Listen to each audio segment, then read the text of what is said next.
Hi, everybody, and welcome to another edition of the For the Heads podcast. My name is Mac Whaley, counting down my top 10 hip-hop projects of the year 2016. Don't forget to like us on Facebook. That's at For the Heads Hip Hop, and then also subscribe to our YouTube channel as well. Gonna do a few honorable mentions here. Not gonna go into great detail about them, just so we can get things rocking and rolling.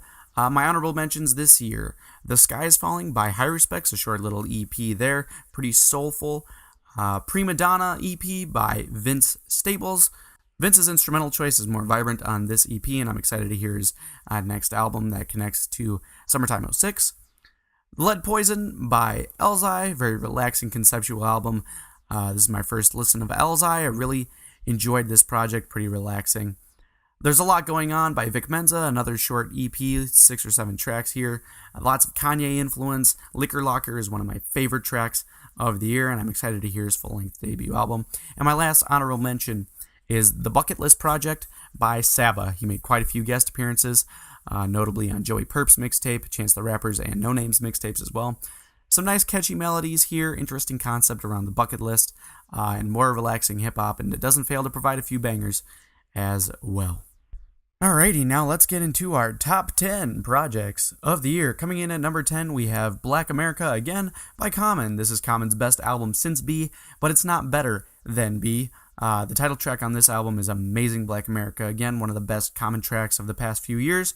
The production is pretty nice on the whole thing. It's jazzy, pretty free, pretty fluid. The love songs in the middle of the album put it lower on the list. I don't really care that they're all packed in the middle all together. I love the concepts, however, especially those on the back end with Little Chicago Boy and The Day Women Took Over. A Letter to the Free is a great closer, very soulful. And number 9, I'm not sure how to pronounce this album, but I'll do my best. P.Heace Be the Journey by HDBeenDope.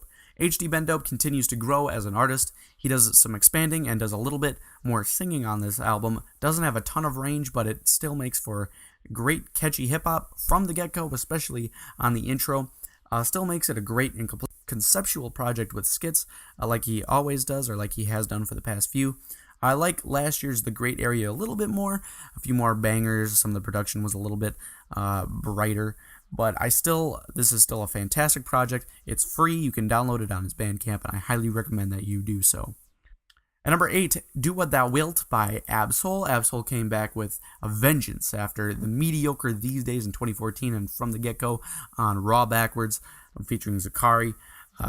We understand that. The replay value for this is very high right now because it makes me want to understand its underlying theme, which is something that Kendrick Lamar's Section 80 did. Kendrick Lamar and Ab-Soul being label mates on Top Dog Entertainment. And Ab-Soul comes through with some nice bars, good wordplay, great concepts, like he always does. Some cringy lines as well appear on here, but that happens when you're a wordplay rapper. That happens when you're known for your lyrics. Some things are good and some things are not so great. But this is still, overall, a pretty great project. It's a little bit lower on here because I still don't quite understand the concept of it. Some things don't quite connect with me, but just need to give it a little bit of time. Still really love this album by Ab-Soul. At number 7, For Your Eyes Only by J. Cole, another album released on January 9th. Contrary to the populace opinion, J. Cole really keeps my attention on this album. Some people claim that he's boring and that for boring people. I totally disagree with that. I'm a huge fan of J. Cole. The title track on this album is the best of Cole's career, although it really bothers me that just because it connects the concept of the whole album and it's a longer song, it is similar to Kendrick Lamar's Sing About Me, I'm Dying of Thirst from his Good Kid, Mad City album. Just because they're long, just because they connect things, does not mean that they are the same song. Kendrick Lamar's was a little bit brighter in production, and it was longer. It was about 4 minutes longer. I had a skit at the end, and there were just a bunch of other things that were different. A couple of missteps here and there, which is why it's a little lower on the list. Folding Clothes, certainly one of the lower quality tracks of J. Cole's career for sure. Although the bass line on that song is pretty groovy, and there are a couple bad bars on She's Mine Part 1. But overall, still a very relaxing project. Some of the production's a little bit samey, a little bit too samey for my taste, but I still really love this album, and I love J. Cole's music.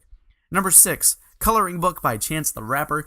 This album set the world on fire, and for me it was no different. This is the first Chance the Rapper project that I really enjoyed. His voice became less grating than it was on Acid Rap. I really didn't get into the project all that much. Still haven't listened to 10 Day. but I love the production and the ideas on this album. It's all about love. It's all about positivity. This is a musical experience, and I can't help but smile when I listen to it from front end to back end.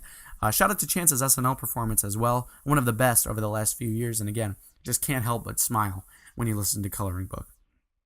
At number 5, Sky's the Limit by Nyck Caution. I loved this project when it initially dropped. It wasn't number 1 on this list for a very long time, but it has its flaws, and the replay value dropped off just a little bit towards the middle and the end of the year. The production on here is pretty innovative, in my opinion. I like the modern age boom bap, but it definitely is more vibrant. It's definitely layered, and I like layered production. Caution has some really nice wordplay on this thing and some interesting ideas on songs, playing around a little bit with religion as well as drug use on a couple of these songs towards the middle and the beginning of the album. And complete with some bangers as well, like Basin and What's Understood, which has probably my favorite guest verse of the year from Joey Badass on it. That's up there with Chance the Rapper's Ultra Light Beam feature as far as my favorite guest features of the year. Number 4, iiiDrops by Joey Purp. This is a beautiful amalgamation of every Kanye album, but with more introspective lyrics and some interesting concept. Purp, as I mentioned, has some nice lyrics over some lush, bright production. The horns come in amazing.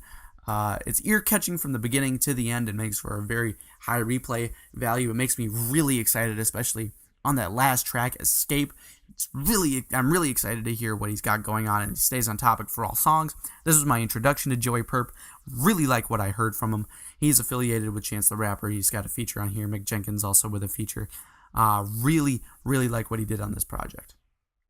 At number 3, the Blank Face LP by ScHoolboy Q. I wasn't a huge fan of ScHoolboy Q prior to listening to this album. I was pretty indifferent towards his Oxymoron album, and almost every track has an energy about it that makes it ear-grabbing. Groovy Tony, Eddie Kane was my pick for my favorite song of the year. The production on here is very West Coast, very groovy. Lyrically, however, ScHoolboy Q stepped his game up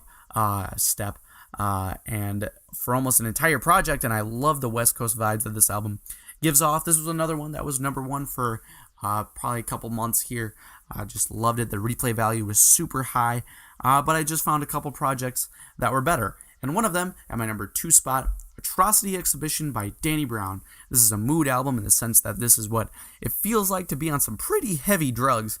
It's loud, but it's beautifully cohesive as well.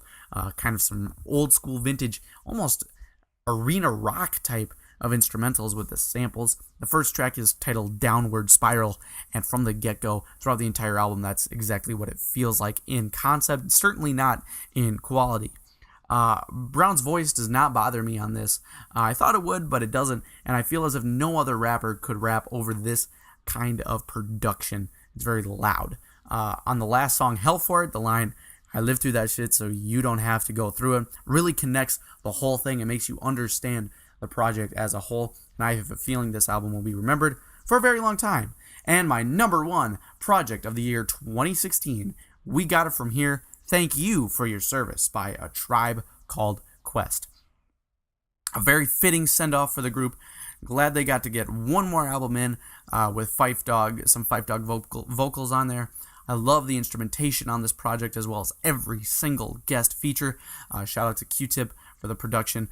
Some of the guest feature highlights include Busta Rhymes, I believe, who has been connected with Tribe Called Quest in the past. Love his multiple features on here. Andre 3000 as well. And Kendrick Lamar had a great feature on the song Conrad Tokyo. What amazes me about this is that although it's still a vintage sound, it sounds modernized and not outdated, which I did not grow up listening to A Tribe Called Quest music. Actually, they were making music before I was even born. So some of it, to me at least, sounds a little bit outdated, but I still have respect for it. But this certainly does not. It's still groovy. It's still got a lot of jazz in it. I love the Elton John sample and feature on here as well. And I put this album at number 1 because song after song after song just impressed me immensely. And it had such a close attention to detail lyrically, and every sound had a purpose on the album and made it truly an experience. So that's my top 10 hip-hop projects of the year. Don't forget to subscribe. Don't forget to like us on Facebook. That's facebook.com/fortheheadshiphop. You can also just Facebook search for the Heads. Hopefully we'll be back with more music coverage in 2017, and hopefully some great music as well. My name is Mac Whaley, saying thank you. Have a good rest of your year. Please be safe. See you later, gotta go and make the paper. Dunder Mifflin will show them why we're gifted. Miss 100% of the shots that you don't take. Requel by Michael Scott of the Great Wayne.